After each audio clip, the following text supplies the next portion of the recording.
You're listening to the Telltale Channel. If you like what I do and you want to see me continue to do it, don't forget to check out my Patreon. And take a look at my other YouTube channels too. You can find some ad-free, uncensored, complete versions of my videos on my website, owenmorgan.com. And while you're there, don't forget to sign up for my email list to get early access to everything I release. All links are in the description. In this podcast, you might not know Eric Metaxas, but I assure you much of the far right does. He's a radio host, kind of like Rush Limbaugh. His primary goal is to spread propaganda, and it is crazy to watch. I just listened to one of his audiobooks. Let's talk about it. Christian nationalists claim we have nothing to fear. They just want to get things back to the way the founders originally intended. That's all. So what do Christian nationalists really want? Is that true? Let's talk about it. Mike Lindell is finally being forced to pay somebody $5 million for winning his contest and proving his election claims were wrong. Remember U.S. General of the Military McInerney saying this? And they're going to try to stop Mike Lindell's symposium, which he's offering $5 million to anybody who can prove him wrong on the movie that he has made absolute proof that shows how the Chinese Communist Party and the Russians use cyber warfare against the election system on the 3rd of November. Now, you know, everybody poo-poos that and say, well, that's been debunked and there's no evidence. Anybody that says it's been debunked and no evidence is part of the group that participated in it. That is part of their psychological warfare campaign. Yeah, somebody did it. And Lindell is pretty much out of appeals now. He just has to pay the money. Now let's see if the guy ever sees a dime of it. I'd bet anything Mike Lindell is just broke. We also take voicemails. If you want to leave a voicemail, the number is 1-800-701-8573. Please check out my book. I would really appreciate that. If you want to check it out on my Etsy store, owenmorgan.com/book. You can reach the eBay store by going to owenmorgan.com/eBay. All links are in the description as always. This is Eric Metaxas. If you don't know who he is, your grandfather probably does. He's on radio. He does a 2-hour show every day from the Empire State Building, I think, something like that. He's like the new Rush Limbaugh for all intents and purposes. I just want to give you a little introduction to the guy because I found some pretty interesting clips from him. And as it happens, I read one of his books recently, and I want to write a book of my own about it. The book that he wrote is titled Letter to the American Church, and it's about how they're not radical enough, basically. I want to write a book titled Letter to the American Church, A Response. I think that'd be on point. Anyway, check this dude out. This clip, by the by, is from mid-July 2021. This nation was founded by Christian people, and the reason we are No, it was founded by deists. Essentially a Christian nation is because as true Christians, we believe we don't want a theocracy. As true Christians, you believe that you don't want a theocracy? Okay, go on. A theocracy. We want freedom. We want any atheist, every Jew, every Muslim, anybody to be welcome here because that is at the heart of the Christian faith. We cannot. Okay, it's fascinating that he says this because in a minute, he's a full-blown Christian nationalist. I'll just lay it out for you on the spot. He's a full-blown Christian nationalist. He wants Christians and only Christians, and not just Christians, but his brand of Christian in the government.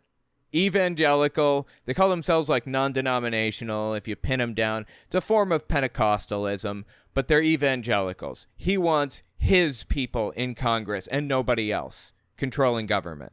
He tries to work it and massage it and justify it away and say, no, we're really not Christian nationalists. We're really not that bad. But just keep listening to what he says here. Christian faith. We cannot force our faith on anyone. That is idiotic. Many have done it in the past. There are many radical Muslims trying to force their faith on people right now. There are many radical atheists in nations like China and North Korea trying to force their faith on people. China is forcing religious belief on people? Okay, go on. A true Christian says faith is free. Belief in Jesus can never be coerced. It is a gift from God. So if maniacal Christians took control of this country, they would make it safe for everybody else to be a part of this country.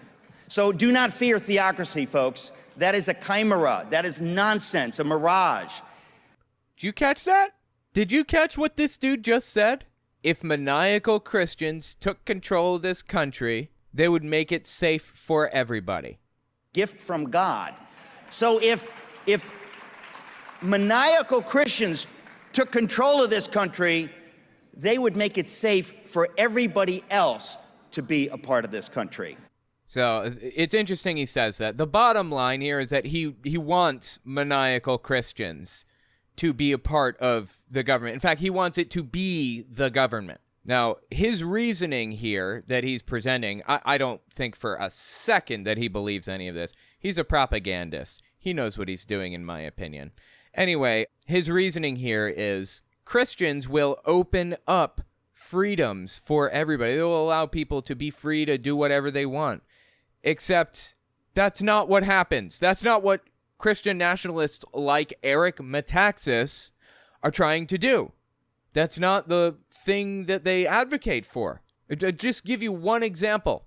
Think about a religion whose tenet is they have to sacrifice a child on an altar once a day to the sun god, right? That would obviously be illegal in the United States. Rightfully so. You can't sacrifice children. That's wrong. Why? Because your right to swing your fist ends at the tip of my nose. You can swing it anywhere else you want, except for right here. Because when you start swinging your fist here and the government stops you, it's not a violation of your rights to swing your fist. It's a protection of my right to not be punched. That's the general idea. Well, Eric Metaxas says he wants, quote-unquote, maniacal Christians in government. His words, right? And what do those maniacal Christians want to do? They just want to practice their faith. Now, their faith happens to violate other people's rights. Just want to practice our faith. Just want to sacrifice somebody at an altar to a sun god every day. To get more literal, to get more down to earth and specific with Eric Metaxas, he is anti-abortion under any circumstances. Say the person who needs it is 10 years old and was attacked, assaulted, and we find out, 10 weeks in, for example, that it doesn't even have a head. Like, it's just malformed. And if the 10-year-old goes through with it, it will kill her. There is no benefit to not getting an abortion in that situation, right? Now, you may think, well, what are the chances of that happening? They're a lot higher than you'd think in a country of 330 million people. A 1 in a million event happens 330 times every day in the United States, give or take, obviously, statistically. That may or may not be right, but you get the idea. The point is, it's not as uncommon as you think it is. It happens. So what does Eric Metaxas want to do? He wants to force his belief that abortion is wrong in all cases on everybody else. Yes, atheists will be safe in his Christian nationalist country as long as they adhere to all of their social beliefs and cultural norms and values and all that. Well, atheists are safe in Saudi Arabia if they adhere to all of the Muslim values of preventing women or making women wear hijabs and going to mosques and things like that every day, doing their prayers and all that. You can live in Saudi Arabia perfectly safe. It doesn't matter what you believe as long as you don't do anything that they don't want you to do, like get an abortion in his case. Eric Metaxas is desperate. In fact, not just Eric Metaxas, but a lot of people, a lot of Christian nationalists are desperate to convince people that they just have your best interests at heart. They just want to help you. They just want evangelicals at the head of government and nobody else. Only evangelicals. And it'll make it better for everyone.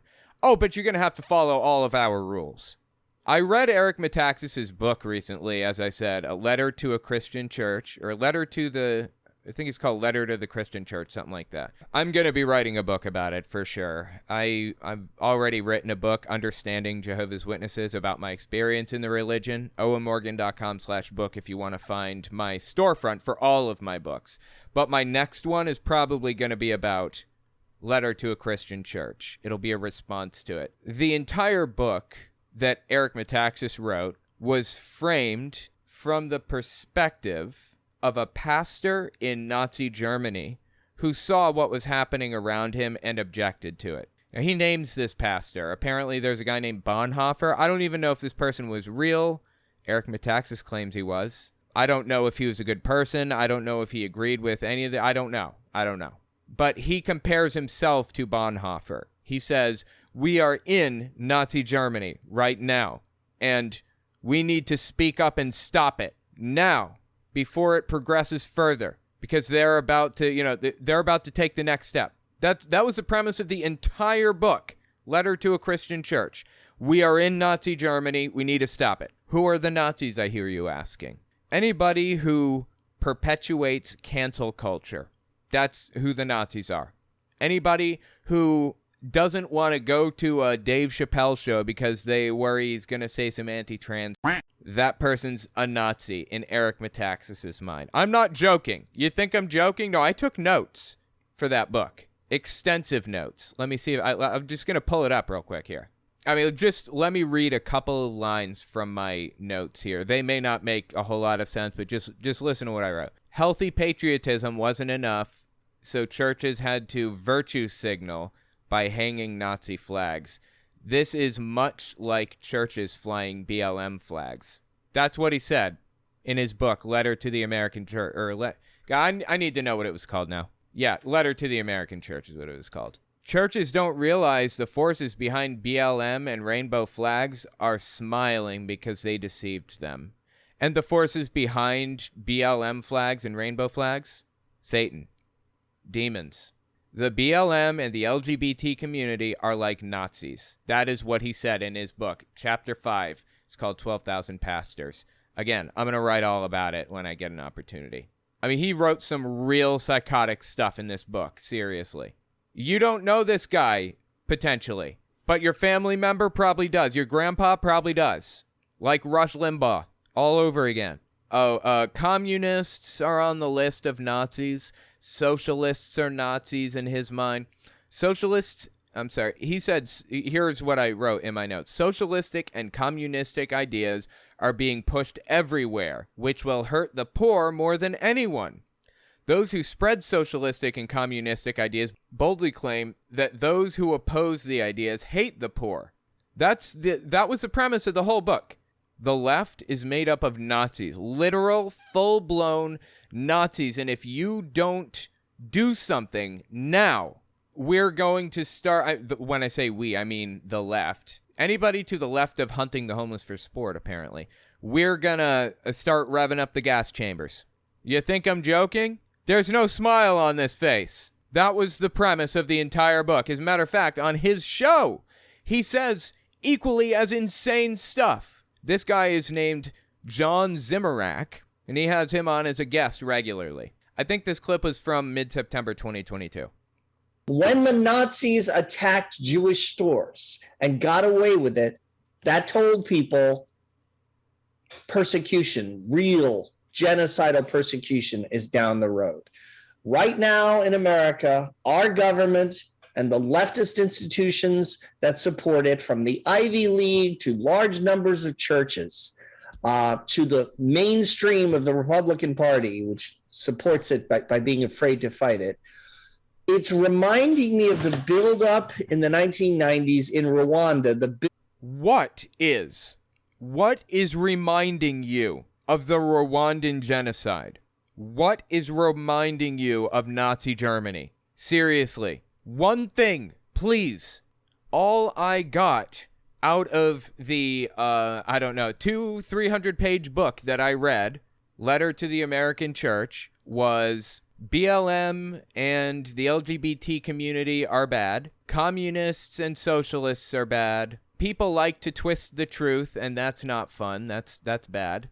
Oh, and I got chapter 11, Be Ye Not Political, Romans 13:1. He gave a kind of a sleazy justification for why he should actually contradict the Bible and be involved in politics. Oh my God, dude. It's just, what are people doing that you think justifies you comparing yourself to the persecuted minority in a genocide.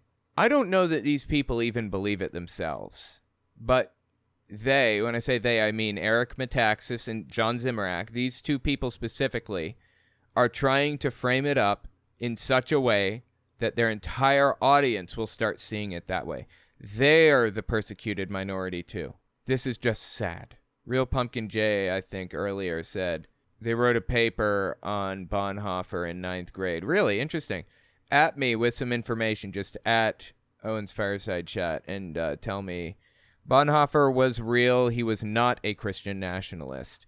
Right. As far as I could tell, in this book that Eric Metaxas wrote, Letter to the American Church, he basically said that Bonhoeffer was one of the Christians, one of the only Christians that spoke out against what was happening and tried to organize this whole thing to prevent, the Nazi regime from taking over, so on and so forth. Again, I don't know anything about Bonhoeffer, but it doesn't really matter. The ultimate point here is that these people believe that themselves to be Bonhoeffer. They believe themselves to be Jews in Germany in 1940. So now he's talking about being a Tutsi from the Tutsi tribe in the Rwandan genocide. There were the Tutsis and the Hutus, two tribes, basically exactly the same in every way. They were just separated pretty much by tall and short, or lighter skin and darker skin by the British that colonized the area. It was so stupid how they were separated. But that separation created this visceral hate for the other side until the Hutus put out the call to cut the tall trees, which meant take out the taller people, the Tutsis. That's when the genocide began in full. And he's comparing himself to a Tutsi tribe member who's about to be subject to a genocide. In the 1990s in Rwanda, the build-up towards genocide. The Hutus were the majority, but they weren't as wealthy or successful as the minority Tutsis. So they resented them. They wanted Tutsi. Isn't Tutsi a movie or something? Their stuff. They wanted their power. They wanted their money.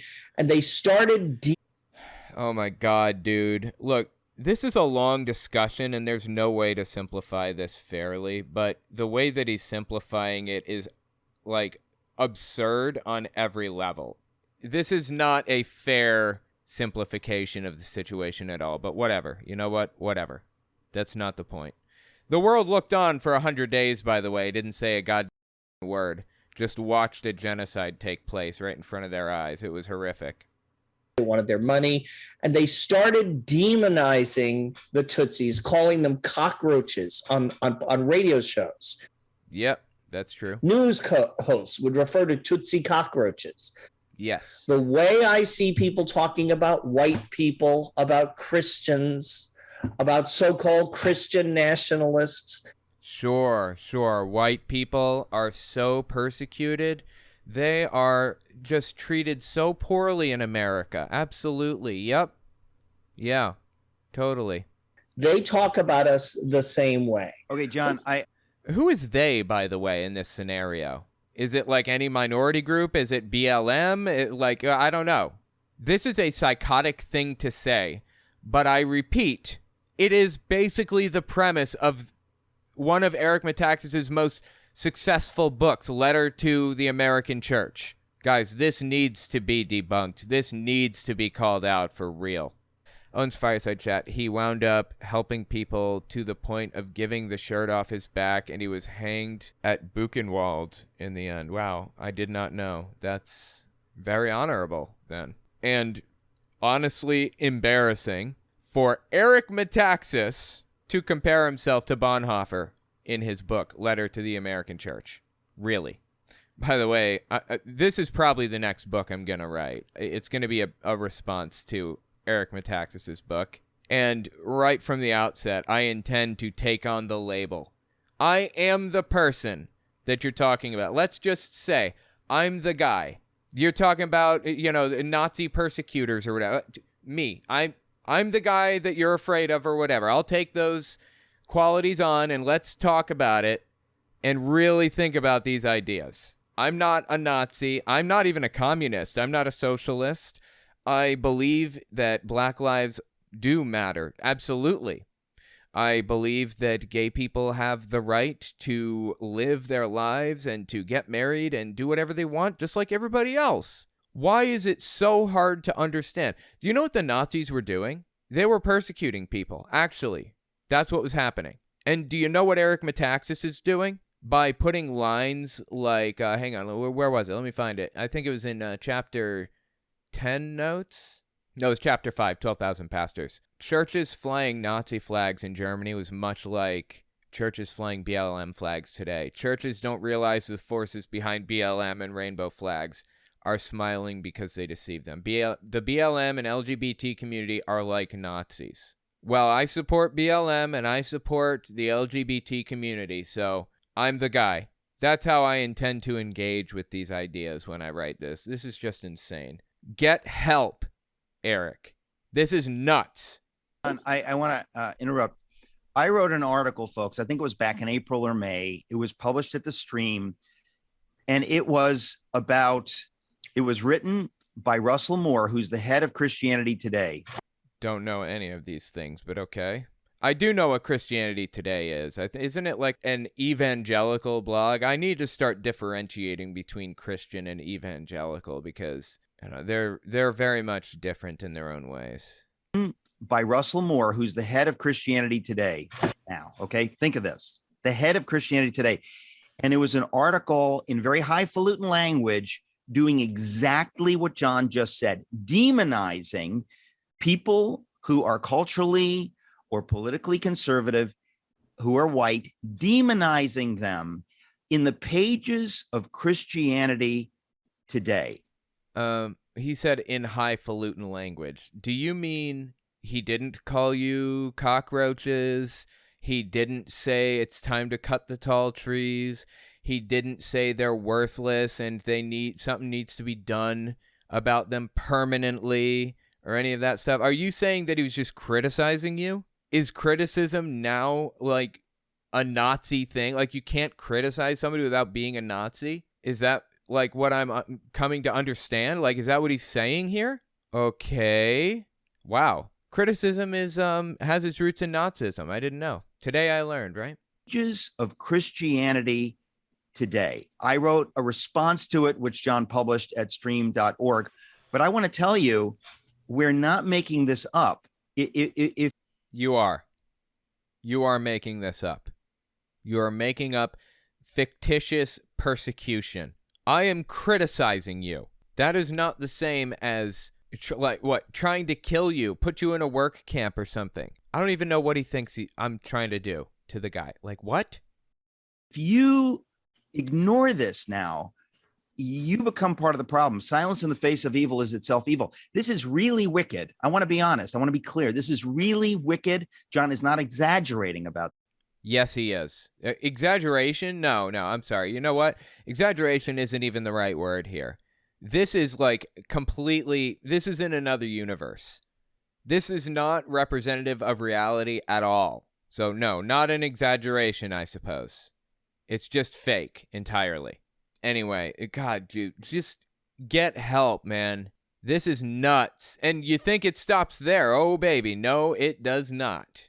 I don't know if you guys remember this a while back. Donald Trump posted to his Truth Central thing or whatever, his social media platform, whatever it is. He posted something that basically said, we need to suspend the Constitution to reinstate me as president. And a lot of people don't believe this. Like a lot of Trump supporters, when asked, during interviews and stuff, they don't know that. They don't know he even said it because it doesn't pierce through the echo chamber. Let me look it up just to really lay it out so everybody knows. Here's the tweet right here or whatever it is. So with the revelation of massive and widespread fraud and deception, there was no such revelation. But okay, let's just take it for granted for a second. With the revelation of massive and widespread fraud and deception in working closely with big tech companies, the DNC, and the Democrat Party, do you throw the presidential election results of 2020 out and declare the rightful winner? Or do you have a new election? No, there's an answer to this. If there were widespread fraud, then there would be a process that we would go through to figure out who actually won, more than likely. But there was no massive and widespread fraud. What he's doing is trying to get people to take those steps to install him as president, which is outside of the Constitution. That's not outlined in the Constitution. What he's describing, what he wants to happen as a result of this fictitious situation is not how the Constitution describes what you do next. A massive fraud of this type and magnitude allows for the termination of all rules, regulations, and articles, even those found in the Constitution. Well, there you go. Donald Trump said he wants to suspend the Constitution to install himself as the president. Our great founders did not want and would not condone false and fraudulent elections. Well, the election wasn't fraudulent, but either way, even if it was, that doesn't justify suspending the Constitution. This is from Donald Trump's Truth Central account. Really. Okay, now Eric Metaxas is about to talk about that. Donald Trump made some statement like, forget the Constitution or whatever. And of course, people take... No, he said, it's time to throw out all rules and make me the president in place of Joe Biden because I believe that there was fraud or whatever. Suspend the Constitution. That's what he said. I'm literally like, oh my God, what he's saying, what's he saying? But he was making a point, and in typical... Yeah, and the point is put him in as president and ignore the Constitution. How does this get clearer? What he's saying, what's he saying?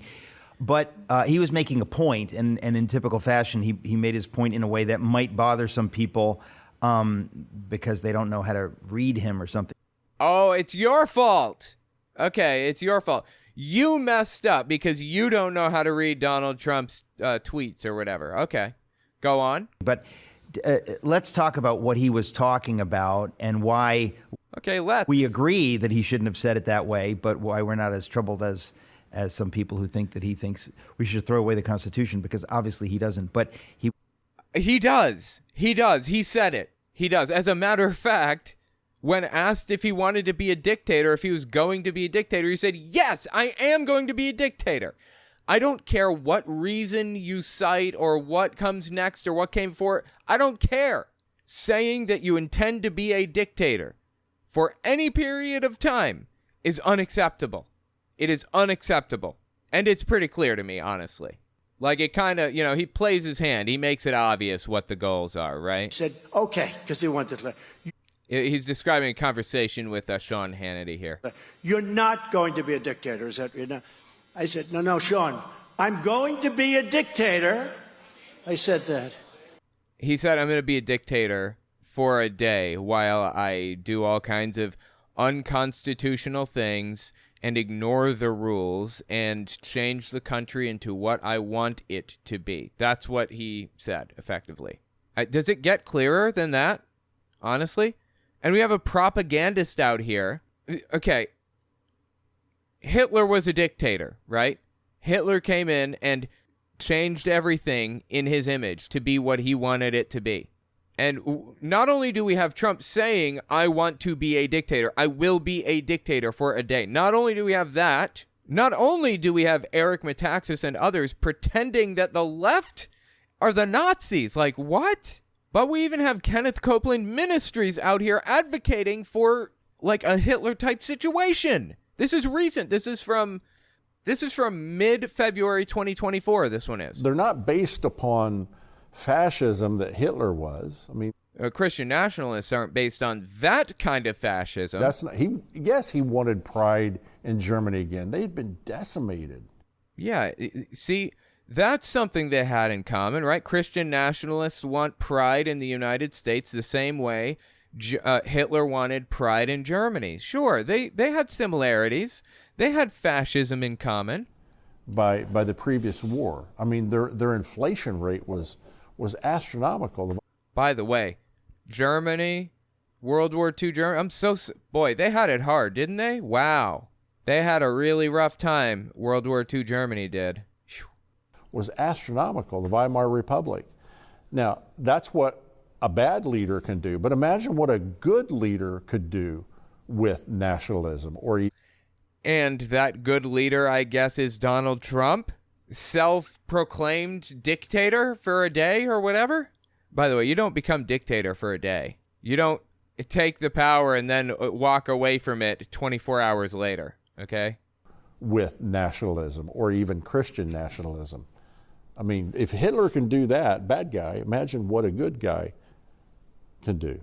Id est, he wants a dictator, like Hitler, except Christian. That's where we're at. Okay, now, go ahead, Eric Metaxas.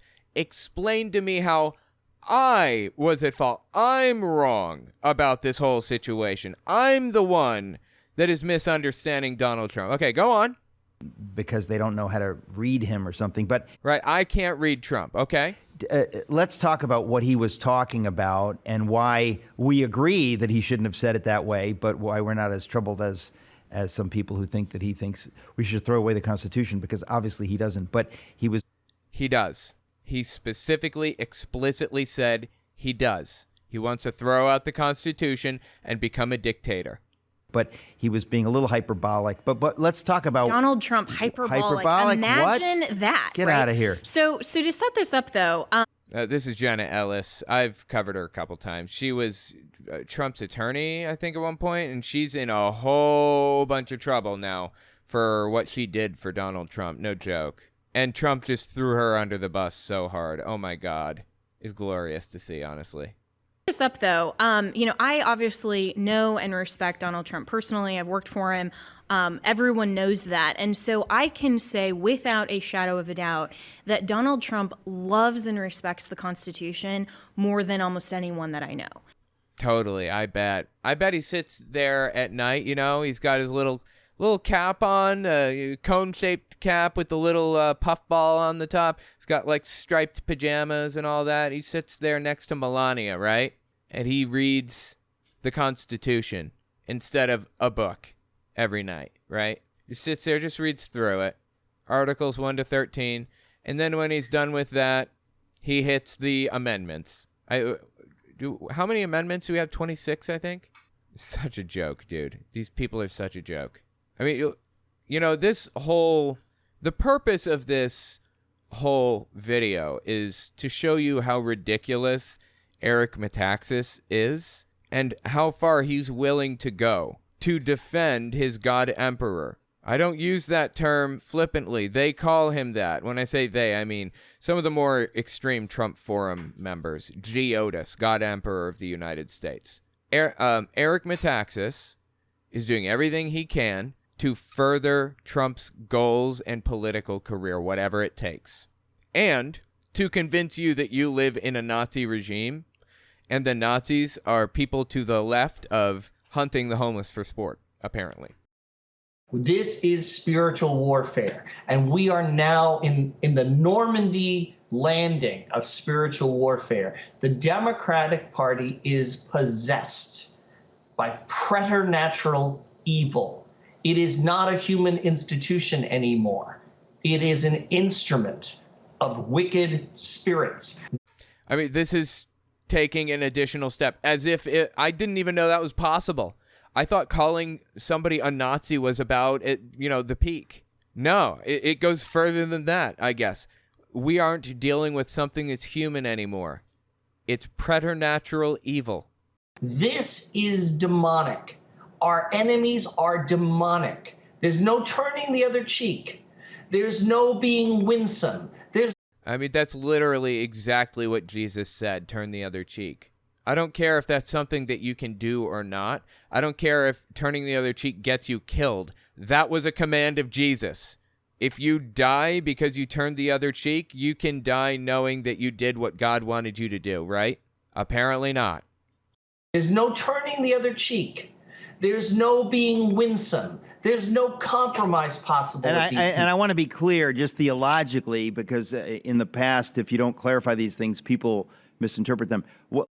People will misinterpret them, okay? Folks, we're not saying that these people are demons. We're saying that they're being used by demons, and we need to understand that at the heart of all this, this is a spiritual battle. There's no other way to make sense of it. If you're solving for X, if you know how to do algebra, you solve for X, you don't even need to believe in God. This will make you believe in God. This will make you understand. When you look at this, you say, there is no other possible explanation. If I connect all the dots, it doesn't make any sense. Greed, politics, nothing could account for what we're seeing except something genuinely spiritually dark and wicked. Dude, I am so blown away by this dude's like complete lack of caring anywhere. Like, he's given up. He's ready to just call everybody a Nazi. Anybody to the left of me is a Nazi, and yes, I am far right. That's the way he's framing it up. It's insane. Oh my God. And he will do anything he can to defend Donald Trump, too. I mean, that's pretty clear, right? Even when Trump says we need to suspend the Constitution, even when Trump says he wants to be a dictator, it doesn't matter. This guy will defend him to the death. It's an embarrassment. But remember, guys, nothing to fear from a Christian nationalist agenda. Nothing to fear from maniacal Christians taking control of the country, right? So if maniacal Christians took control of this country, they would make it safe for everybody else to be a part of this country. Totally. I believe you without question, 100%. Let me know what you think in the comments. I think this guy needs help desperately. Basically, anyone that doesn't agree with him are the bad guys, while failing to realize he and his yes people are the people he hates. Absolutely. It just, like, it blows me away that this guy, that Eric Metaxas, is it obliviousness? Does he really not know? He can't possibly not know, right? That he's just completely full of it? He must recognize that he's the Nazi in this scenario.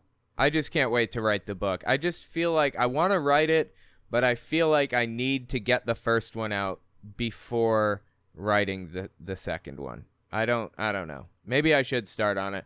I'll write an outline or something. Next up, Christian nationalists claim we have nothing to fear. They just want to get things back to the way the founders originally intended. That's all. So what do Christian nationalists really want? Is that true? Let's talk about it. We'll be right back. Don't forget to check out my Patreon and check out my website and email list for early access to uncensored, ad-free, complete videos. All links are in the description. I've talked with parents. Their kids, some of them adult children, have been ensnared with this LGBTQ cult, and they've cut them off. You are in a cult, and in the name of Jesus Christ, I stand against this devil of hell. This is Jason Rapert. If you're unfamiliar, he is a Christian nationalist, used to be a state-level congressman, a senator, I think. I don't remember where. No longer. He lost his election. And after losing his election, he started something called the National Association for Christian Lawmakers, NACL, and is passing bills that he calls moral bills, which is absolutely psychotic stuff. You know, full abortion bans, full gay marriage bans, no-fault divorce bans, the whole nine. Banning contraception and all that other good junk. Mike Johnson, Speaker of the House, currently is also a member. But I want to talk about Christian nationalism in general, because recently the Alabama Supreme Court decided that in vitro fertilization embryos are children and should be treated as children. And all right, let me phrase it this way. When somebody is having trouble getting pregnant, they give them a woman can't conceive, so they give her like injections of certain hormones to get her body kick-started, to give her the best chance of conception. Sometimes they'll remove eggs from the woman and they'll mix them with the sperm, and then you've got a few embryos, and you can freeze those embryos for a period of time, right? Or implant one of the embryos. So it's a total of like 150 cells at most. 200,000 cells in the brain of a fly. And we're talking 150 cells total. Not visible. You can't see it. That's how small, okay? So IVF involves people implanting the embryo in their uterus to try to, it attaches to the uterine wall and it grows into a baby, and then they have the baby and they're all happy because that's what they wanted. Well, a lot of the time, if a woman is having trouble conceiving or whatever, they will freeze extra embryos. So when they do that process, they take the eggs out and everything, they freeze like 5 other embryos, for example, or whatever. And they stay good until they're ready to use them. So 20 years down the line, you want a kid, they can take one of those embryos, unfreeze it, implant it into the uterus, and then boom, you got a kid. Well, the Alabama Supreme Court decided that those frozen embryos are children, apparently in some kind of cryo prison. And if you drop a vial containing embryos or whatever, then you've just committed murder. That's not even a joke. That isn't hyperbole. That is what they decided. And the guy you're looking at on the left here, this guy is the guy that wrote the majority opinion. He's the Chief Justice on the Alabama Supreme Court. IVF clinics that help people who otherwise cannot have children, help them have them, are closing their doors out of fear that they might be prosecuted or something for murder if their, cryo frozen tanks or whatever go out for a day or something. Or if they have to dispose of them. Somebody dies, right? The woman dies and she stops paying because she's been dead for like 5 years and now it's time to just dispose of it. That's murder all of a sudden in their mind. Insane. On the right here is a guy named Johnny Enlow. He's a QAnoner. He believes in QAnon. I want to make that clear. This is his platform. It's called Restore 7. You can see it up in the top left if you're watching. That's the name of his website, Restore 7, because he's a member of the Seven Mountains Mandate, Seven Mountains Dominionist, and he's a QAnoner. The idea behind the Seven Mountains Mandate is these people want to take control of the 7 areas of society, of the economy, of the military, the government, of the business, of this, that, blah, media, so on and so forth. I don't remember them all. Fascinatingly, it's the exact supposed plan for world domination that the Nazis claimed that Jews had. Really, I'm not even joking. Anyway, I wanted to listen to what QAnoner Johnny Enlow had to say to full-blown Christian nationalist Tom Parker, Chief Justice on the Alabama Supreme Court. Dude included Bible verses in his opinion. So check this clip out. This is from February 20th, 2024. There's this phrase, Christian nationalism, that's going around right now, and you have, we'll say, non-Christians fear-mongering with it and saying, that there's these people that are really trying to take over and damage our country. Okay, yeah, absolutely. Agreed. Yes, I am concerned that these people right here, Christian nationalists, self-avowed, in Johnny Enlow's case, Christian nationalists, are trying to take over the country. Yes, absolutely. Go on. I don't think, by the way, I don't think that's fear-mongering. I think that's just an accurate representation of reality.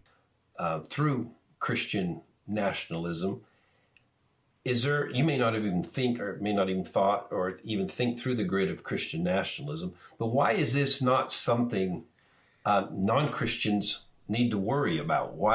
Why shouldn't non-Christians be worried about Christian nationalism is the question, right?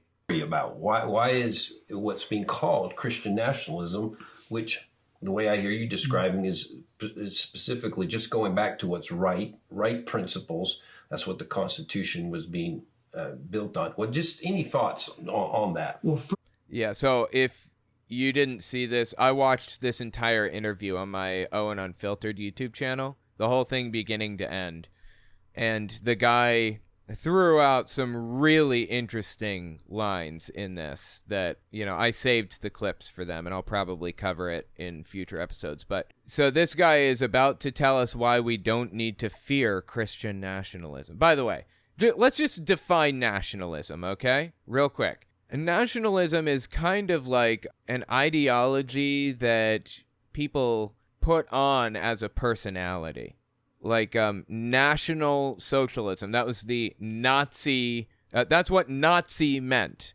It was the nationalist version of socialist. Of course, there was a whole bunch of stuff in between there. They hated communists and socialists ultimately. That was just the vehicle that they used to get to the top.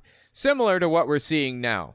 Just like socialism was used as a vehicle in nationalism to get Hitler to the top, Christianity is being used as a vehicle through nationalism to get dictators to the top, extremists to the top.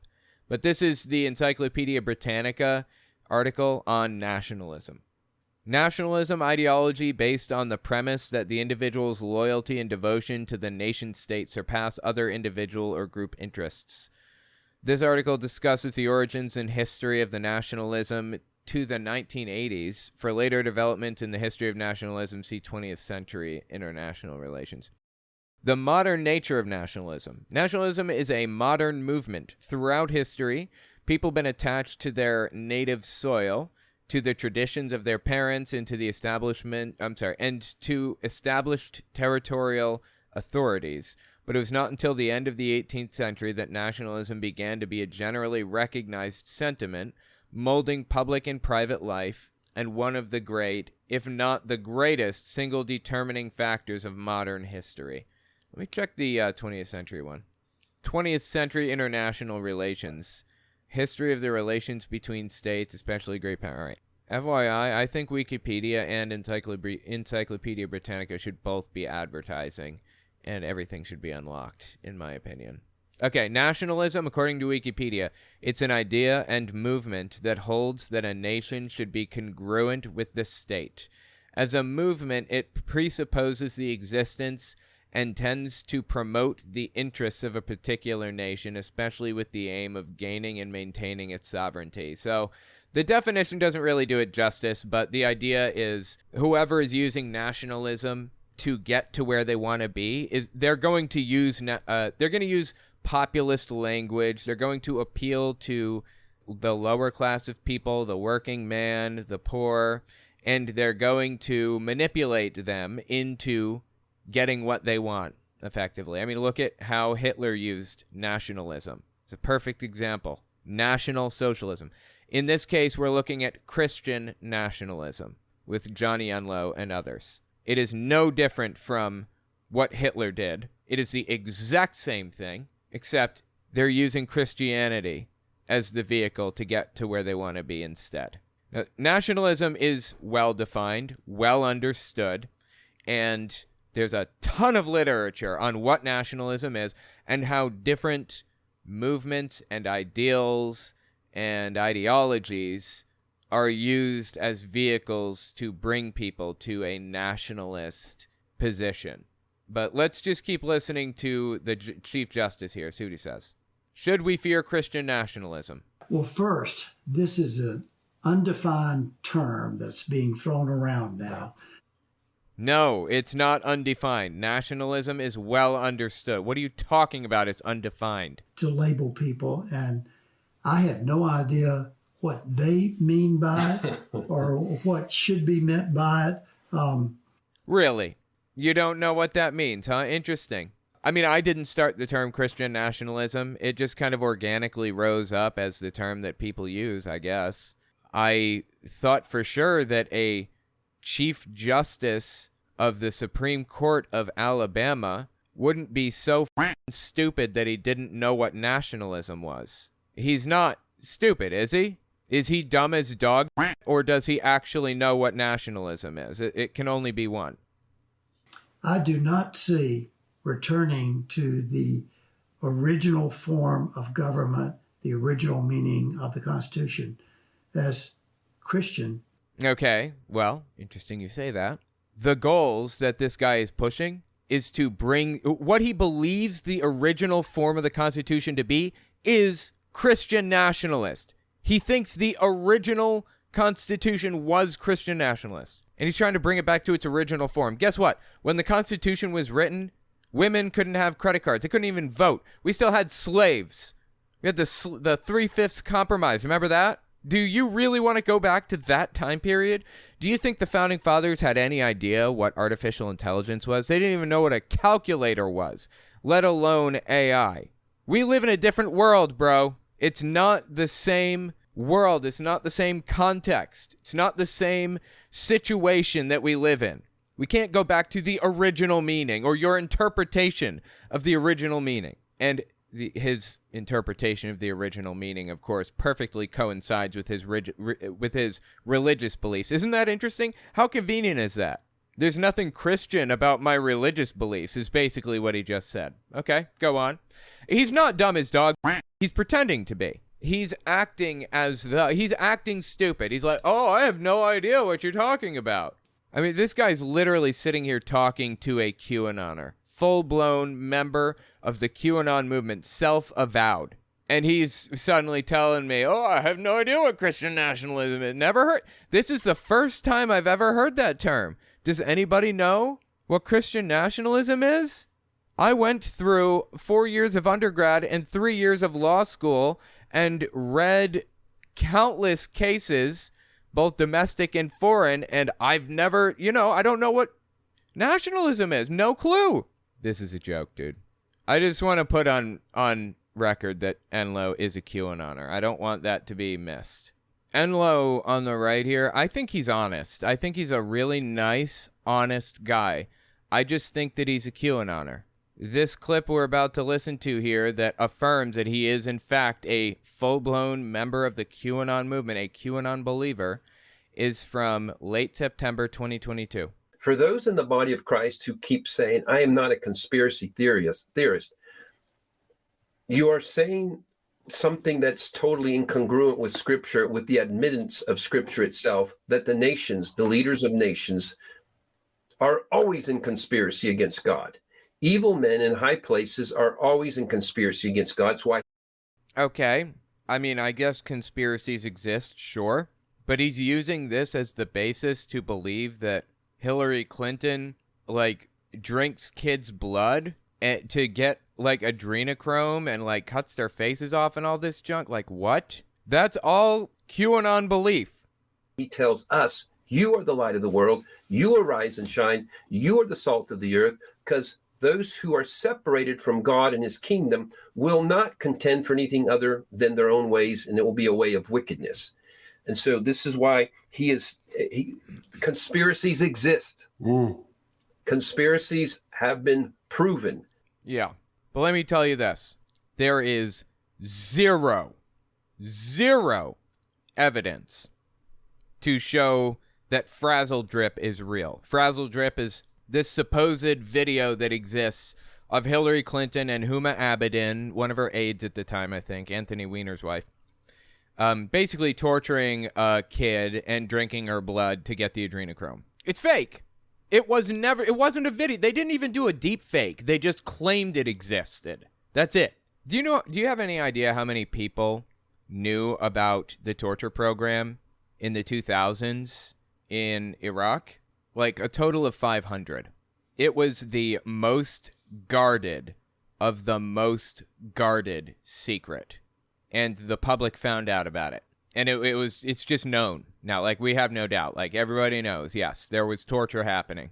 Do you really think that, we were talking 500 people before. Do you really think that literal thousands, tens of thousands, maybe even millions, I don't know, of elites are taking part in this bizarre adrenochrome conspiracy theory, and not a single shred of evidence has been forthcoming? Really? Sure, conspiracies exist, but guess what? The more people who are involved in them, the quicker they leak, the quicker they're exposed.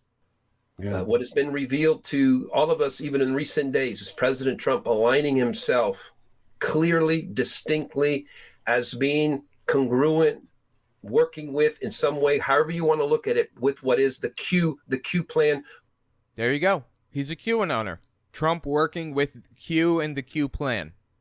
Some way, however you want to look at it, with what is the Q plan, which has been revealing for 5 years all who followed Q have been considered and called conspiracy theorists. Because you are. And every single one of them has been proven already. Now, every conspiracy claimed by QAnon has been proven? Different reality, man. Different reality. Some in the community go off into other depths of it, but you have to understand the primary elements that were brought out 5 years ago, that there is a group of world leaders. Yeah, the original thing that started 5 years ago, the thing he's talking about, Frazzle Drip.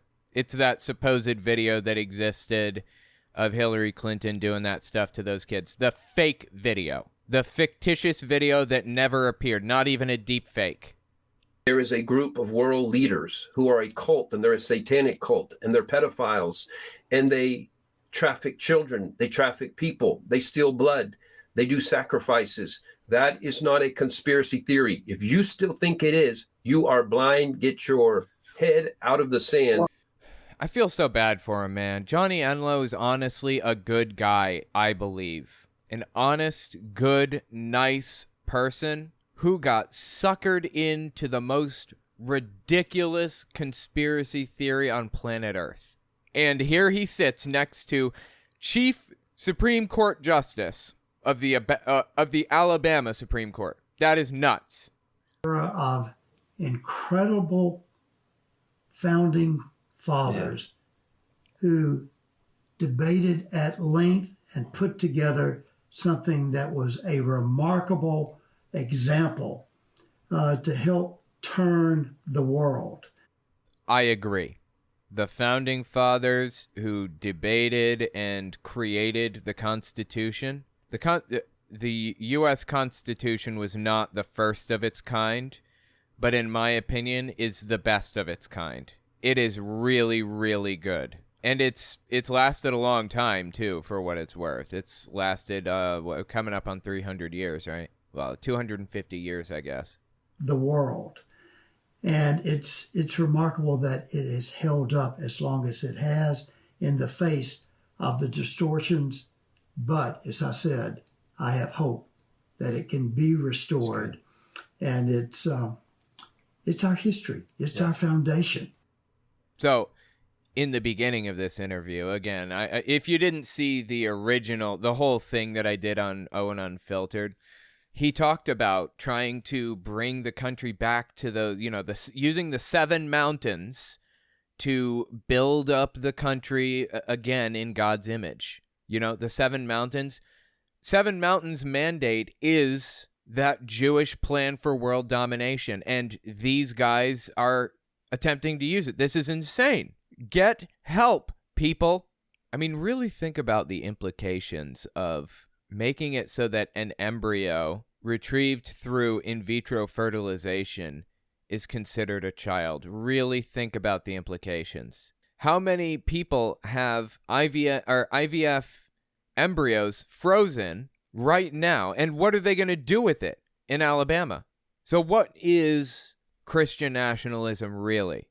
Let's talk about what they really want. I showed a clip at the beginning of Jason Rapert, good example of a Christian nationalist. Let me show you what Jason Rapert really wants. Just one Christian nationalist. Not to mention Eric Metaxas, who I talked about in another video recently. Might have been the last video that released on this channel. Just take a listen to what Jason Rapert had to say. This video, by the way, is from early February 2023. We must take authority.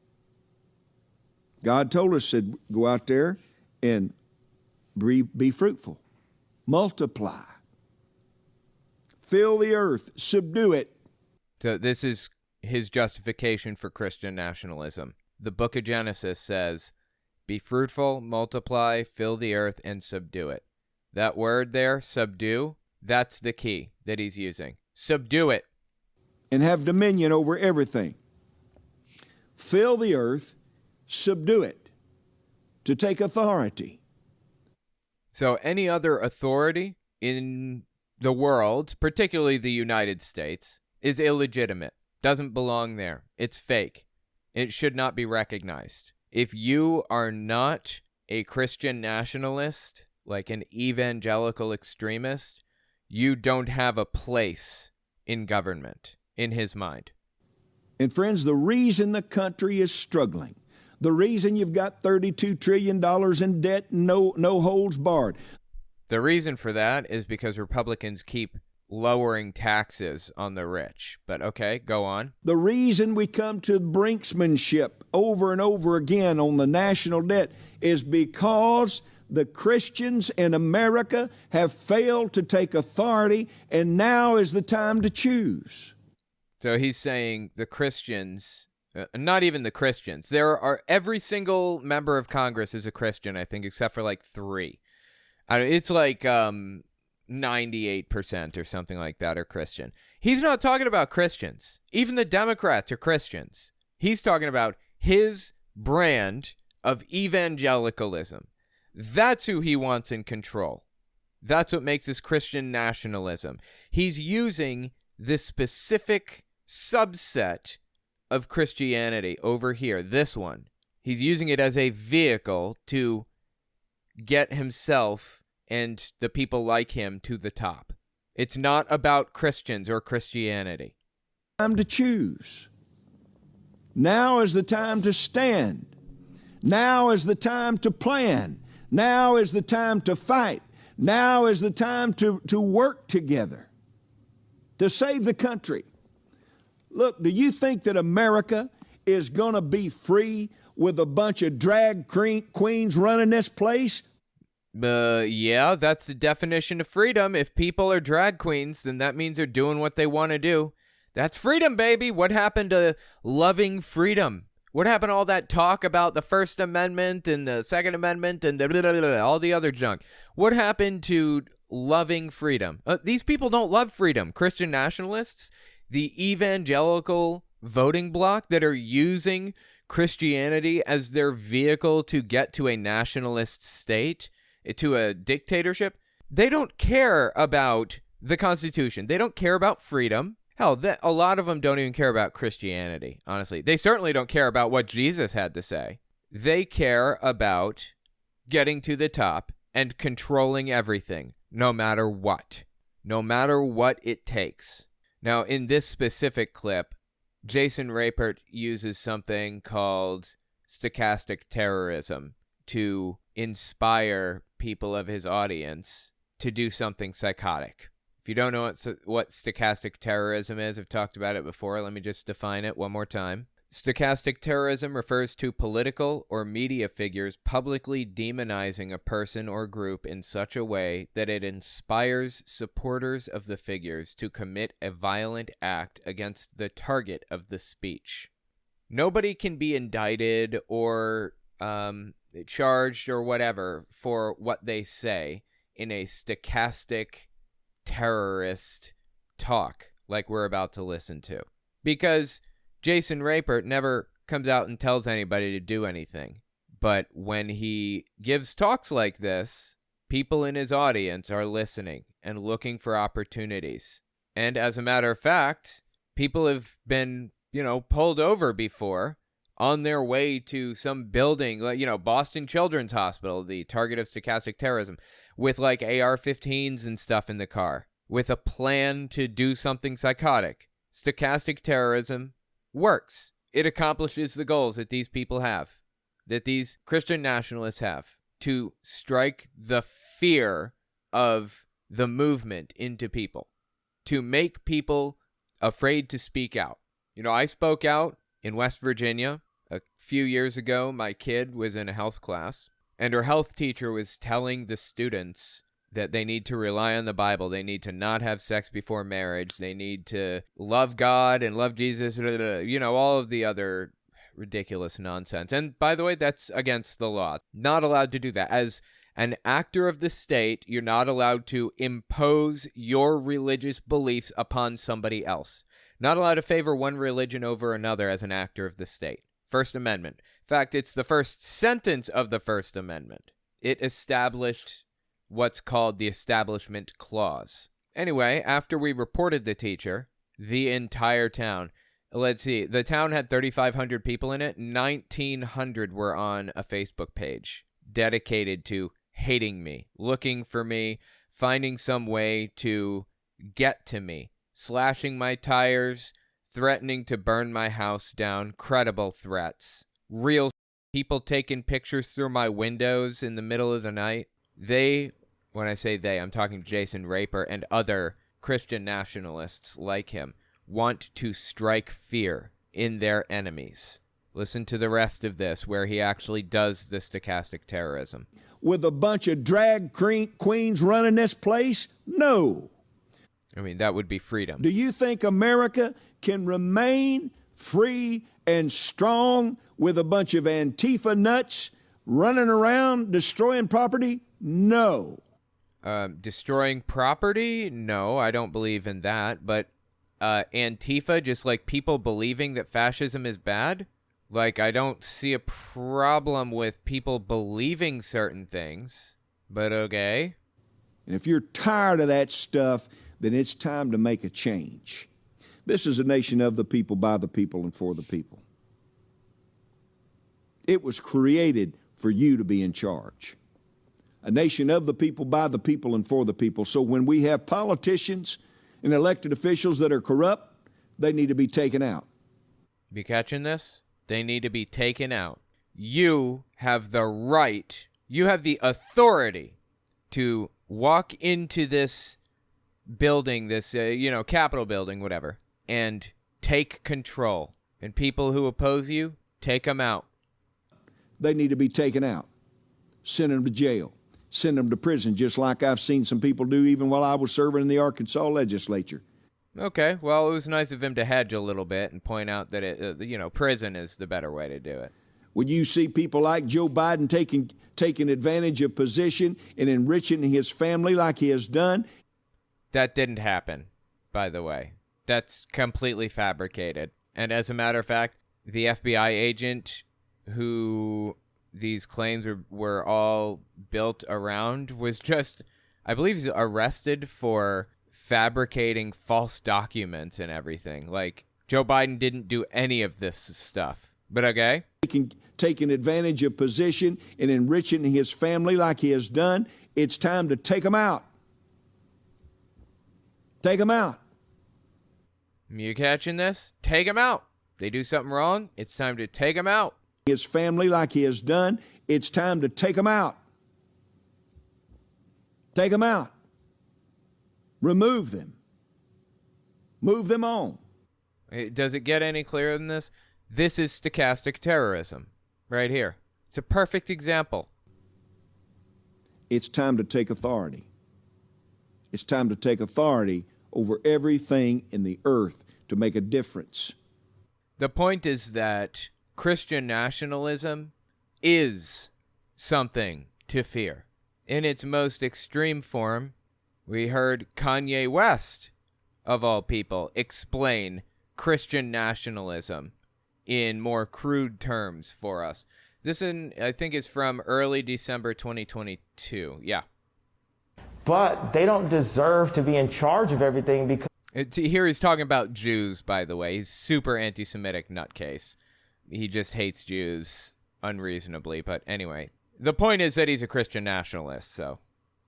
But they don't deserve to be in charge of everything because they don't put Christ in. But how do you legislate that? They need to work for Christians. Jews should work for Christians. I'll hire a Jewish person in a second. If I knew they weren't a spy and I could look through their phone and follow them to their house and have a camera all in their living room. I mean, they're laughing, but that wasn't a joke. He was real with that. That's called creating a second-class structure, right? Where there's an upper class who is allowed to own businesses and property and manage things and whatever. And then there's another class, a second class, who is forced to act as the labor, basically. They are the labor force. White collar and blue collar, except in this scenario that Kanye is laying out for us here, the labor class, the lower class, the second class citizens would be non-Christians, would be Jews in his case. That's Christian nationalism. Here's another example of Christian nationalism. This is a representative from Oregon, Representative E. Werner Reschke. I wonder what the E stands for. Eustace? You think? What do you think the E in his name stands for? Eugene, maybe? Eustace or Eugene. I'm going with one of those two. Listen to what he says. You just go back through history and you look at men and the struggles that they faced and the faith that they had. And those are the type of people that you want in government making tough decisions during tough times. You don't want a materialist. You don't want an atheist. You don't want a Muslim. You want somebody who understands what truth is and understands the nature of man, the nature of government, and the nature of God. You don't want anybody except for a Christian running things. You don't want anybody but Christians in government under any circumstances. That's Christian nationalism right there. Nature of God. Yeah. If you don't understand those things, you're going to get things wrong. And in Oregon, that's a classic example. We have a lot of people who are godless, unfortunately, leading the way, and it's the blind leading the blind. Yeah. Absolutely psychotic. These people they want to create a structure in which Christians manage everything, and everybody else on the bottom rung feeds into the labor force. They act as the labor force. Second-class citizens and first-class citizens. And now, tell me again there, Johnny Enlow, that there's nothing to fear from Christian nationalism one more time, please. There's this phrase, Christian nationalism, that's going around right now, and you have, we'll say, non-Christians fear-mongering with it. And yeah, fear-mongering. Yeah, no reason to think this. It's totally unjustified. It's baseless. They're just trying to scare you is all, right? Okay. So non-Christians are just trying to scare you over this little Christian nationalist thing. Fear-mongering with it and saying, that there's these people that are really trying to take over and damage our country through Christian nationalism.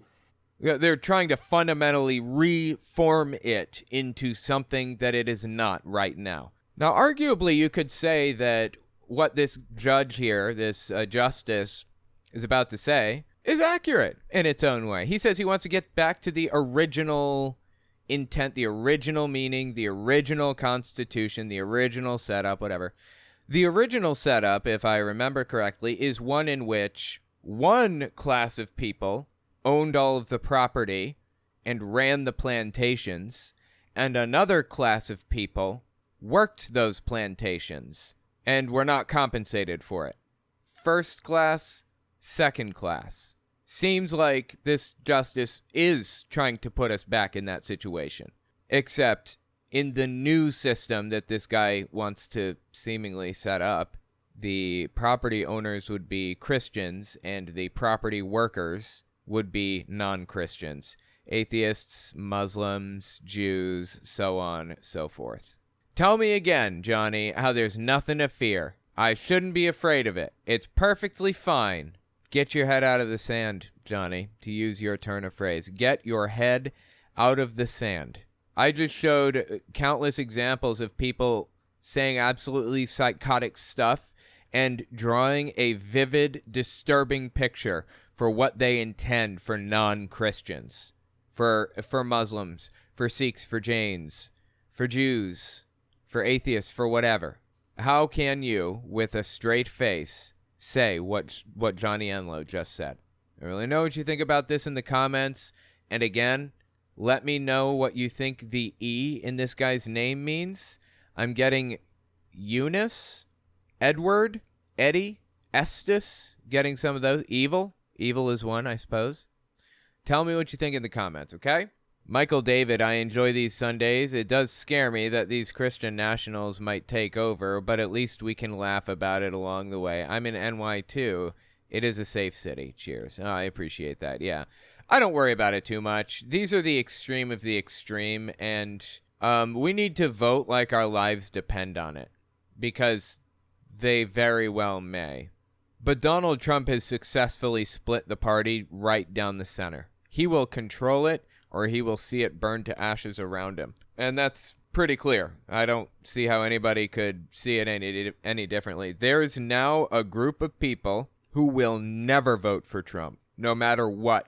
A group of Republicans. They just won't vote. They'll just sit it out. And it's not a small subset of the population either. That's how Trump lost in 2020, in my opinion. And it's only gotten worse since then. You know, Trump hadn't done an insurrection yet in 2020. And there's a group of people in the Republican Party who will not vote for somebody unless they are Trump endorsed or on his good side otherwise. The Republican Party is tearing itself in two right now. And what is emerging is radical, bizarre ideologies. We're seeing Christian nationalists kind of emerge from the fray right now, and they do have more power than they should have by a mile and a half. They are not nobodies. They shouldn't be discounted. But I don't believe that they have any real shot at taking over the country the way they want to. No chance. Absolutely no chance. As long as you vote. Next up, Mike Lindell is finally being forced to pay somebody $5 million for winning his contest and proving his election claims were wrong. Remember U.S. General of the Military McInerney saying this? And they're going to try to stop Mike Lindell's symposium, in which he's offering $5 million to anybody who can prove him wrong on the movie that he has made absolute proof that shows how the Chinese Communist Party and the Russians use cyber warfare against the election system on the 3rd of November. Now, you know, everybody poo-poos that and say, well, that's been debunked and there's no evidence. Anybody that says it's been debunked and no evidence is part of the group that participated in it. That is part of their psychological warfare campaign. Yeah, somebody did it. And Lindell is pretty much out of appeals now. He just has to pay the money. Now let's see if the guy ever sees a dime of it. I'd bet anything Mike Lindell is just broke.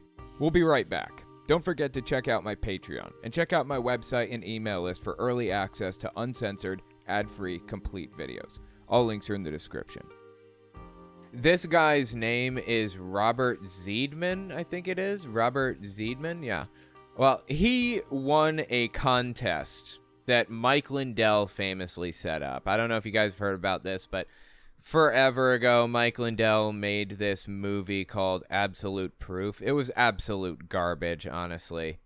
I watched the whole thing on my unfiltered YouTube channel, and it was entertaining as hell. But anyway, when he released the video, he held a cyber symposium or whatever, and invited anybody with a technical background, IT background, to join a contest to prove him wrong, that this data that he gives them is not absolute proof that the election was stolen.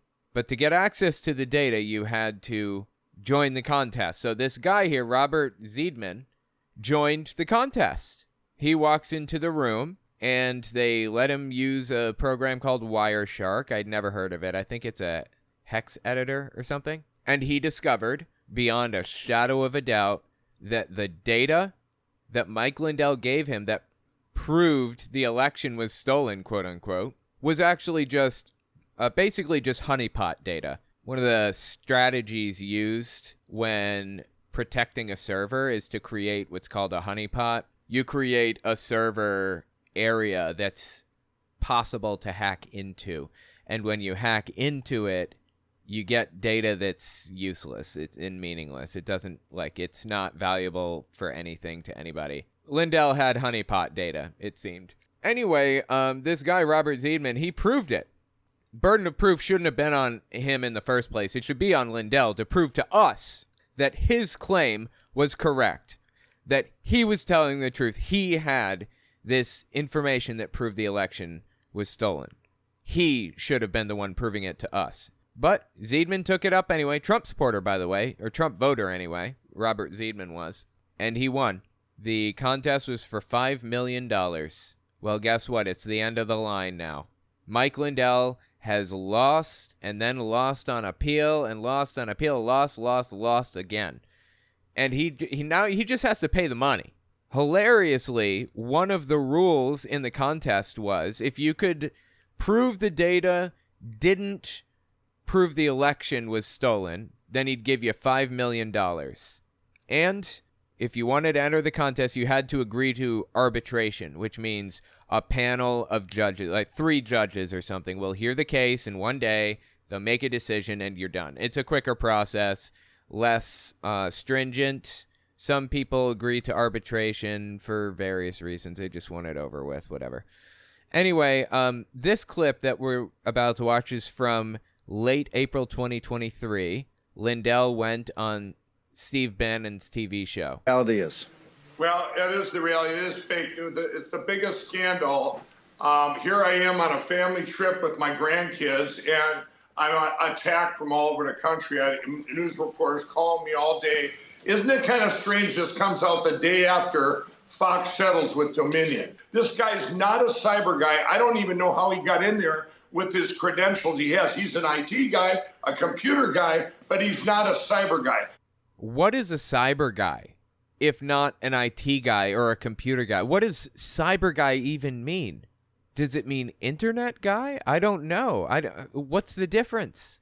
Oh, yeah, and by the way, apparently he believes that the news, chooses when to release information, and they chose to wait until he was on vacation or because they got it out for him or whatever?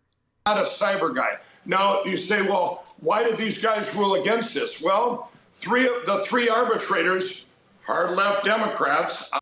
Mike, they were your contest rules, okay? I doubt they were hard-left Democrats.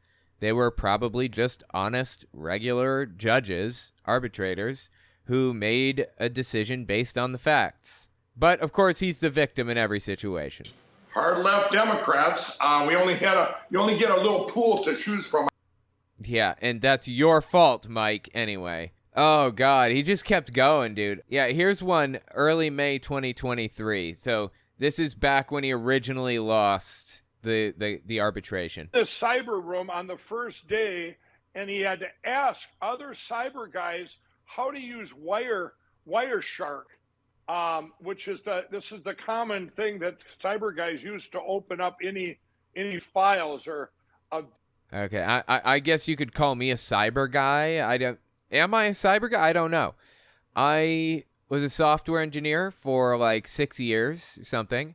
I run my own servers. I run my own website. I host everything. I've set up name servers, DNS servers, everything. I've done all that stuff. Am I a cyber guy? I'm not sure. I've never heard of Wireshark before. It's a program that's used for very specific purposes. You can't blame or you can't fault the guy for not knowing what Wireshark was. But okay, go on. Any files or of data in the cyber world. And you use Wireshark to open any files in the cyber world. Okay? So he didn't even know how to do that. And oh, feed cuts. This is on Mike Lindell's TV show. What happened? All right, we just lost Mike, so we're going to get reconnected with Mike Lindell. Glad to have Mike back here on the Lindell Report while we're getting... Whoopsie daisy. Yep. Anyway, there's new news on the subject. Brand new information comes out. It's the end of the line for Mike Lindell.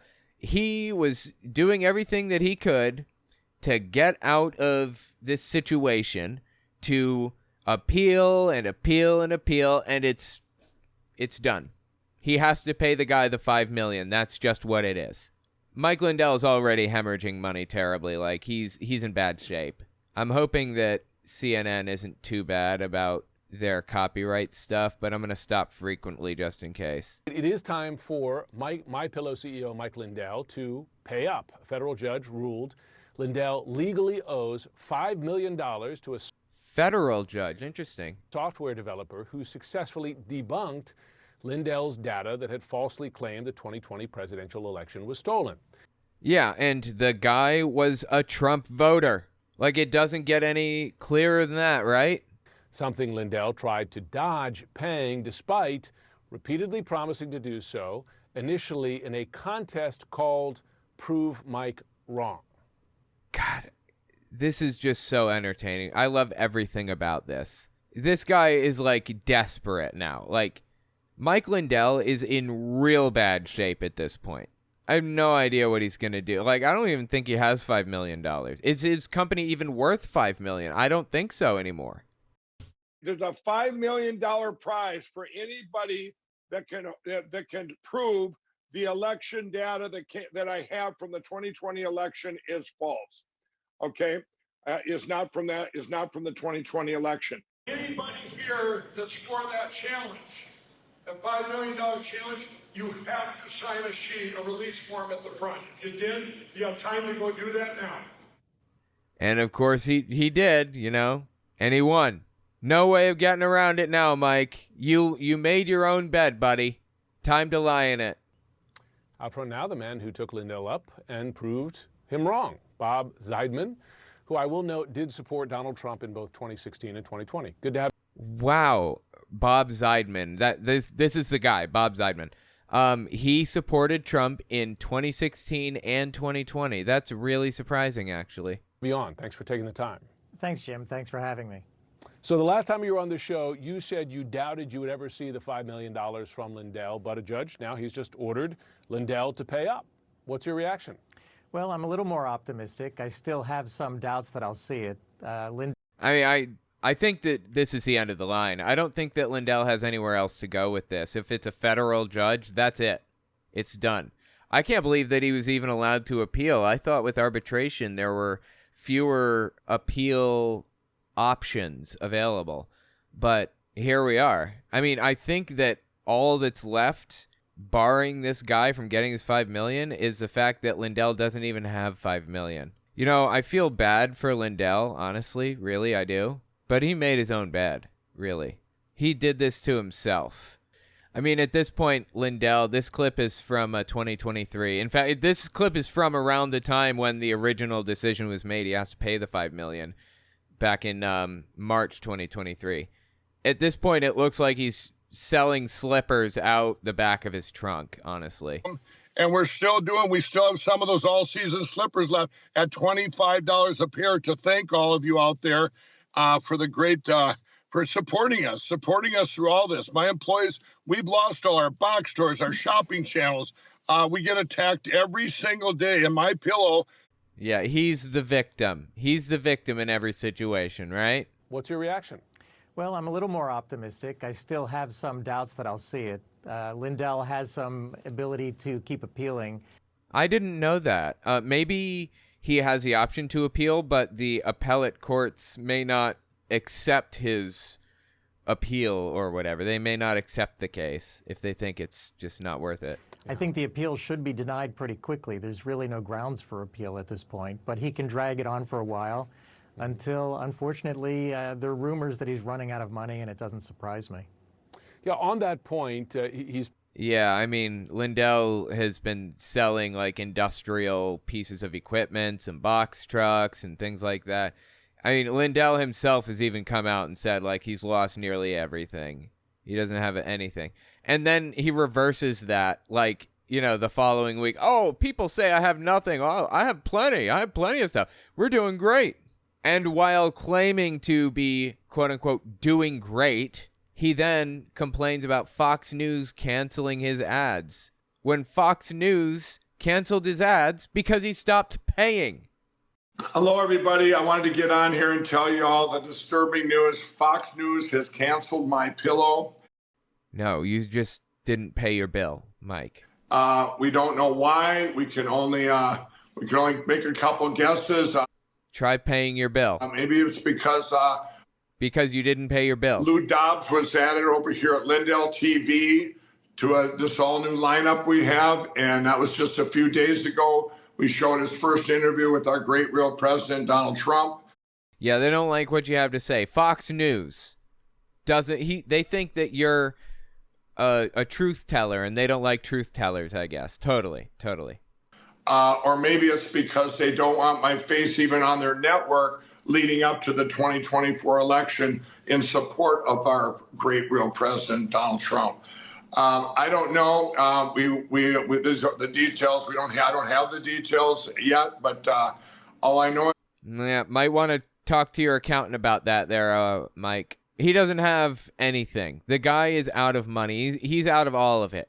He is up a river without a paddle, unfortunately. And as Bob Ziegler? As he said, he'll probably never see that $5 million, sadly, because Lindell he doesn't even have it. Previously claimed that he's run out of money. He's also facing 2 separate defamation lawsuits from voting machine companies, including... Oh, one is $1 billion lawsuit, too, that Fox News settled for $750-something million. Yeah, that one's not great. That $1.3 billion suit filed by Dominion. Oopsie daisy.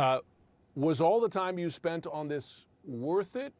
And do you think, because legally there are also some questions about, how is he still donating to campaigns if he has no money? Well, I've wondered about that myself. But to your point, your question... Well, his money is separated, and it legally must be separated. So he has the Lindell Offense Fund, the Lindell Defense Fund. If people donate to his offense fund or whatever, then he can take that money and give it to politicians. And that's all he can use it for. He's not allowed to use that money for anything else. Otherwise, it's called wire fraud. Jim Baker set up a, like a fundraiser or something forever, years and years ago, back in the 80s, I think, or the 90s. And he used that money for something other than what he claimed he was going to use it for. He got hit with wire fraud. He was sentenced to 15 years in jail for that, for real. He spent 7 in jail. And then on appeal, he was let out after 7 years because the judge basically said, after sentencing him, you are what makes Christianity look bad. And Baker claimed that was religious discrimination against him. And he won. Anyway, the point is, Lindell has separate funds that he must use for certain things. And about whether it's worth it, I definitely think it was. Mm-hmm. So it's absolutely worth it. Yes, go after him. Get it. Even if you're not going to get the $5 million, you can at least recoup your costs, right? Done these kinds of things before, but there was rarely $5 million at stake. In a sense, I owe this publicity to Mr. Lindell for offering the $5 million because that makes it more interesting. But I think it's always right to seek the truth, whatever the truth may be. And, I make a comfortable living, so I don't need the money. And I think the reason to make money is to seek the truth. So I've been, like I said, I've been doing this for a while. This one just seems to get a lot more publicity than some of the other things I've done. I can appreciate seeking the truth, like he says, but he voted for Trump twice. This guy's not seeking the truth at all. Well, to your credit, now, as I mentioned, you supported Donald Trump in 2016, 2020. Your choice, no question. But Trump, as you know, is still pushing false claims about the 2020 election, which you proved wrong. Have a listen. The radical left Democrats rigged the presidential election of 2020, and we're not going to allow them to rig the presidential election of 2024. That one was February 10th, 2024. This is January 21st, 2024. I mean, this is an ongoing thing with Trump. This is like all he does nowadays. Talks about how much he hates trans people. Talks about how the election was stolen from him. Joe Biden is evil, and blah, blah, blah, blah. That's about it. Election was rigged, let me tell you, and it was. And we have all the proof you need, too. The fact is, he doesn't. You showed that. It's been proven. No, he doesn't have any proof at all. Wrong in court, by recounts, you name it. But the trouble is, many Republicans still buy that line. I wonder, do you think enough prominent Republicans, lawmakers, are speaking out to reject that false claim? Well, I think, in my mind, the issue is complicated. I think the rules that were changed, the voting rules that were changed for COVID made things much more complicated. No, they didn't. I've always said, even before this challenge, that it was very unlikely that the voting machines were hacked. That's my specialty. The people I've trained, we go into court, we examine machines. If it was hacked, somebody would know by now. But it does concern me that Mike Lindell, his specific claims of fraud, which I disproved, are still getting traction, and more so as we get closer to the upcoming election. Unfortunately, that is true. Unfortunately, that's true. So I guess the guy is saying he doesn't think that the voting machines are hacked accurately. He's correct about that. But he does think that the changes made for COVID to allow people to send in mail-in ballots, he thinks that that was a way of getting around something or other. That's just nonsense. Give me a break. To get your ballot accepted and counted, you have to have the correct address and signature and all of the information accurate and correct on the ballot. I mean, you can print a ballot off online, and you just have to fill the whole ballot out with your information. It's not like people are like stealing ballots from people's mailboxes and filling them out for them or something. Like, that's not how it works at all. Concerns me a lot. It must. I mean, you say that you seek the truth. You care about your country here. I mean, I don't believe either of those things, but okay. The trouble, I suppose, is that, that makes people just not trust the whole system, right? And I wonder what you think the remedy is. I imagine the effort, for instance, that you did here is one example of that.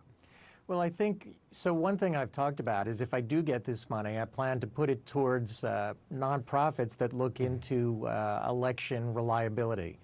And I'm already working with... And of course, he's a Republican, a hard right Republican, sounds like, a Trump supporter for 2016 and 2020. I assume that means he's going to put it into, like, farcical, ridiculous, far-right election integrity companies, right?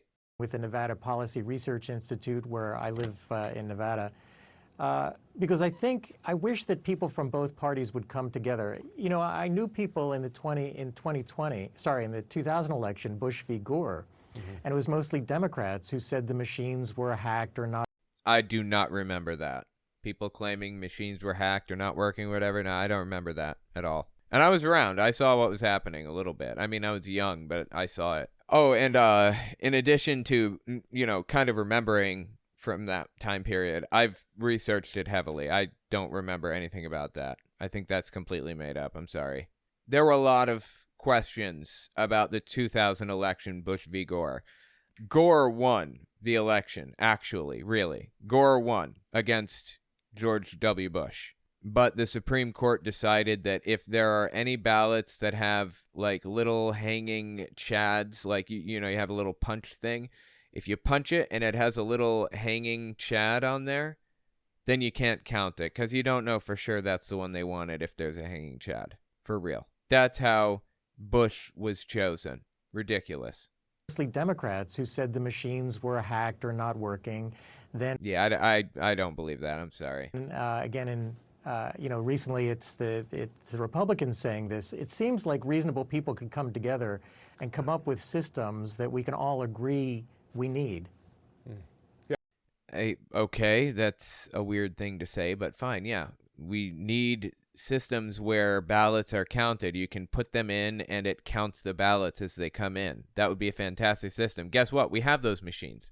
They're called ballot counting machines, and they cut down on the amount of time that we have to spend sifting through stuff by like orders of magnitude. Not only that, but they're more accurate. Counting by hand is so prone to mistakes, it's ridiculous. Kind of sad that this guy is still so far right, despite all of the seeming like evidence that he's found, that Lindell is lying about all of it, that Trump is lying about all of it. Is he going to vote for Trump in 2024? Why didn't he ask him that question? I am so desperate to know. Anyway, just absurd. Let me know what you think about it in the comments. And tell me, do you think that this guy is ever going to see a dime of that $5 million? In my opinion, the answer is he'll probably see a little bit. He'll probably settle for $1 million. And that's going to be like all of Mike Lindell's money. Everything, pretty much. That's my guess, but we'll see. Tell me what you think. That's all I've got for you. If you like what I do and you want to see me continue to do it, don't forget to check me out on Patreon. And take a look at my YouTube channels. Owen Morgan, where I talk about religious issues. Telltale Fireside Chat, where I talk about politics. Telltale Unfiltered, where I do long-form breakdowns of stuff like this, and Telltale Reads, where I read books by televangelists and others. I release everything in parts, but every part stands independently of the last, so you can jump in anywhere and I'll make sure it makes sense. You can find some ad-free, uncensored, complete versions of all my videos on my website, owenmorgan.com. And while you're there, don't forget to sign up for my email list to get early access to everything. All links are in the description. Okay, thanks for watching, guys.